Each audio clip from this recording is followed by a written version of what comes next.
Dès cet après-midi, François Hollande a clairement désigné le groupe islamiste Boko Haram.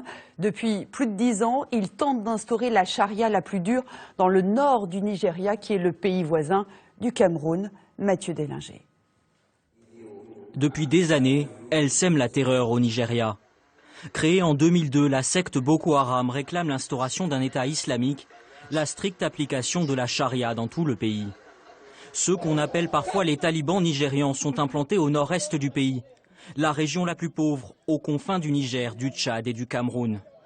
Le groupe s'est radicalisé ces dernières années, multipliant les attaques sanglantes contre le siège de l'ONU, des commissariats ou encore des églises.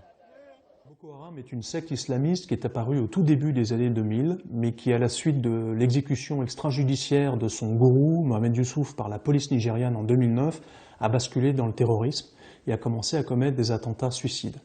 Pour l'instant, Boko Haram n'a jamais commis d'enlèvement d'expatriés. C'est important de le dire. L'enlèvement était jusqu'alors le mode opératoire privilégié d'Ansarou, un groupe dissidents de Boko Haram fondé l'année dernière et déjà à l'origine de multiples kidnappings, dont celui de Francis Collomb. En décembre dernier, cet homme de 63 ans est enlevé à la frontière du Niger.